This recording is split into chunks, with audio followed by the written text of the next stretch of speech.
Welcome back to Footballology. So today I want to do something a little different with the whole fantasy football sleepers. Usually every year you go by position, you kind of rank, my top five sleepers, my top five this. Well, this year I want to try something a little bit different.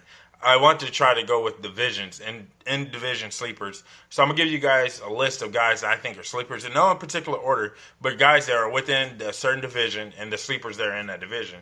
So I want to start out this video or these videos with the AFC South and some of the sleepers in that respective division. To kick off these division sleepers for the AFC South, I'm going to start with the Tennessee Titans. Now, Tennessee Titans have two guys that I'm really interested in, A.J. Brown being one of them.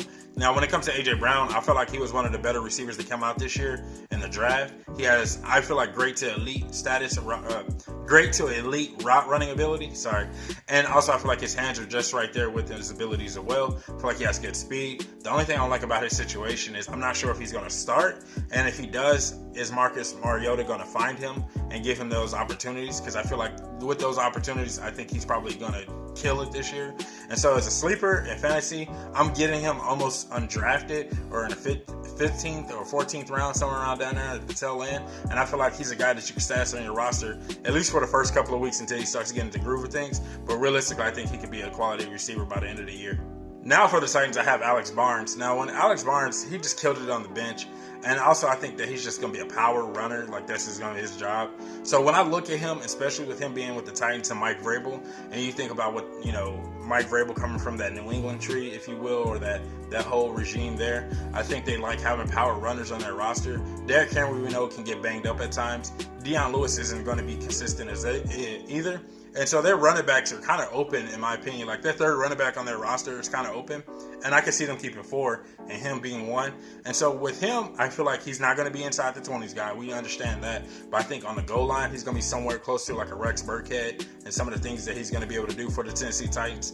I know they like to run a lot of screens, and they like to hit their running backs out of the backfield. And so I think he can do some of those things. But realistically, I think he's going to make a lot of bread and butter in the red zone. Once again, you get him undrafted. You don't have to reach. You don't have to try for him. Really, you probably can sit on, I wouldn't stash him on your roster, but realistically, I'll keep an eye out for him. And just what the Tennessee Titans are going to do with the running back. If he makes the 53-man roster, I could definitely see him being the perfect goal line back, especially if Derrick Henry starts to get banged up towards the mid to late season. I think he could be the guy that you can start leaning on. Now we have the Colts. Now, with the Colts situation is the running back situation, just like Tennessee's. It's kind of wide open in my personal opinion. I know they got Marlon Mack there. They got Nyheim Hines as well. I think I said that right. And so, really, for me, this is kind of biased, but realistically, I still like Cedric Ware. I feel like he can still give you quality play between the tackles and outside the tackles and coming out of the backfield. And I think, realistically, the third running back in Indianapolis is a thing. Like, I think you can go get a guy and really sit on him and be okay with having him on the roster. I feel like Cedric Ware can be that guy if he makes a 53-man roster. I feel like he can be that clean of a running back for them and be a running back that they're missing. Like I said, I know they got Marlon Mack there, but we don't know what Marlon Mack is going to be. We know they got a really solid offensive line in front of him. But if Marlon Mack gets banged up, Nyheim Hines is not a guy that can run between the tackles. I feel like Cedric Ware can actually run between the tackles. And like I said, it's kind of biased because he's one of my unknown superstars and I want to see him blow up. But realistically, I think he can still be a good, solid fantasy sleeper. Once again, the guy you don't have to worry about drafting. He's going to go completely undrafted. And I would stash him. I would probably stash him on my roster. And I would give him at least, if he makes the 53-man roster. And that's the thing because we're in preseason, so we don't know. If he makes the 53-man roster, I give him 2 to 3 weeks and see what happens. But realistically, I would like to have him on my roster, and he's probably going to be rostered by me for sure. Also for the Indianapolis Colts, I have Devin Funchess. Now, we know about T.Y. Hilton and what he's going to do about taking the top off. We know they got Parrish Campbell, another guy that can run some routes underneath and also can still take the top off. And then we got Eric Ebron, the red zone machine last year. And so now you add Devin Funchess to the mix. I really feel like that Andrew Luck is having too much fun with these big bodies. He had so much fun with Eric Ebron last year. You can see that trust factor in their first year together that he was willing to throw those jump balls to him in the red zone. So I think the same thing's going to happen with Devin Funchess. Now, unfortunately, Eric Ebron numbers are going to probably take a hit because of Funchess. But at the same time, Devin Funchess' numbers are about to go up.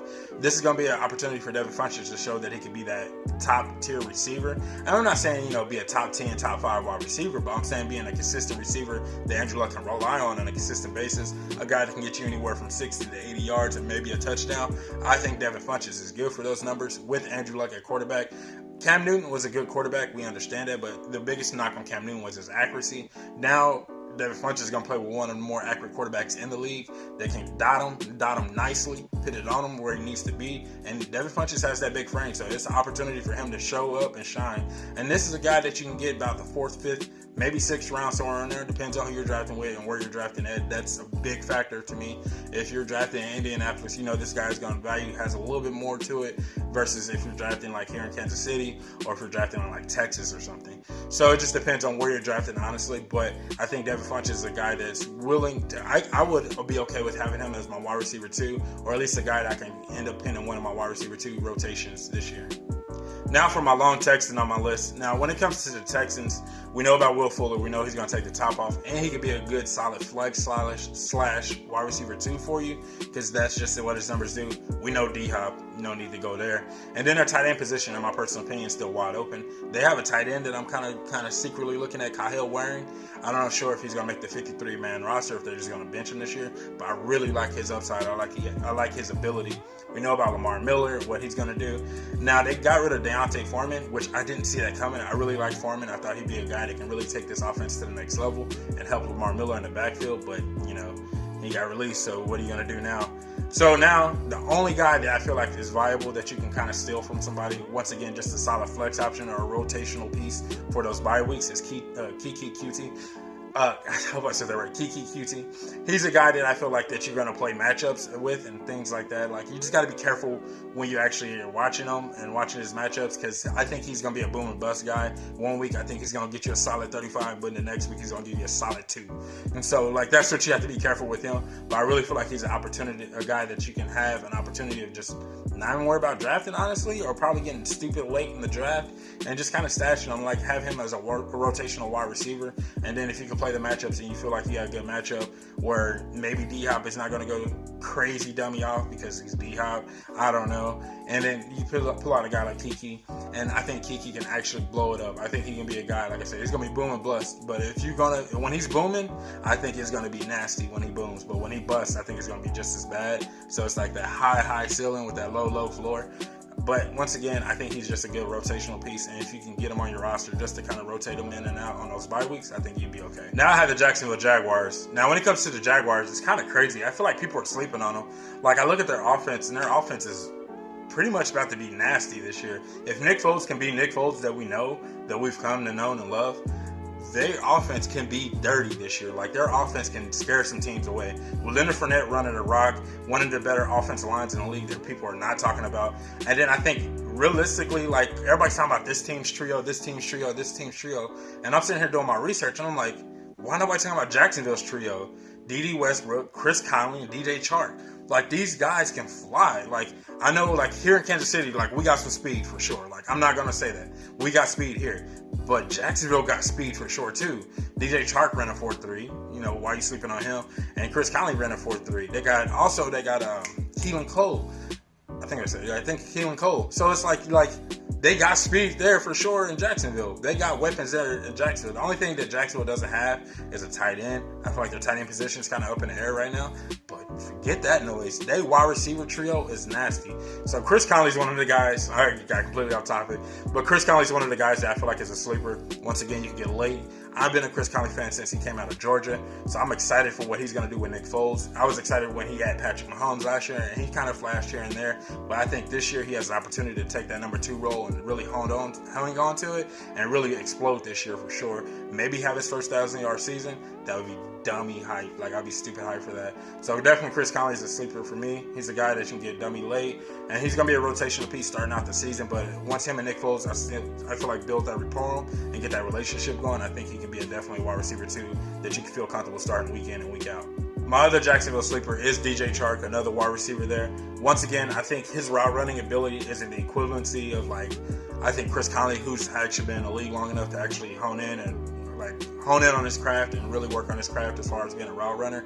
And then D.D. Westbrook, I think he came out of Oklahoma, a pure route runner already. So we know what those two guys can do. But I think DJ Chark is going to be that boom and bust guy for this team. I think he's going to be that guy that can get you 45 one week and get you 5 the next. But I feel like when he takes the top off, he's going to blow by some people. Nick Foles is going to catch him in a couple of strides. We've seen what Nick Foles did with, like, a guy like Nelson Aguilar. We've seen what Nick Foles did with a guy like Alshon Jeffrey. Like, Nick Foles has some of those similar weapons here, or not not here, but he has those similar weapons in Jacksonville, and DJ Chark being one of those guys that can really take the top off of a defense and really put some strain on those safeties that are going to open up things for guys like D.D. Westbrook and Chris Conley, and that run game with Leonard Fournette. Oh my God, Jacksonville offense is about to be nasty this year. So my other sleeper for the Jacksonville Jaguars is going to be Rock Armstead. Now, he's a guy that I feel like that can take over that number 2 spot, and then he's going to be a goal line back. We know Leonard Fournette can get banged up throughout the season, so we definitely want to get his handcuff or get the number 2 running back in Jacksonville, and I feel like Armstead is going to be the perfect guy to go pick up. I think he's a guy that, once again, you can get undrafted. You don't have to stress about it, but when it's going to be time for him to come on, I think he's going to really take this team to the next level with his ability. When I was doing my draft grade for the Jacksonville Jaguars, I even said in that video, he's one of the players I like because I think he gets stronger as the game goes on. There's only a few players that I've actually noticed that with myself. Like, I've always heard people talk about it, but he was one of the few players that I noticed with myself that he just literally gets stronger as the game goes on. It's crazy. So I think once he comes out, I think he's going to tear it up for Jacksonville next year. And then, once again, you don't have to stress about going to get him. He's a guy that can go get it late.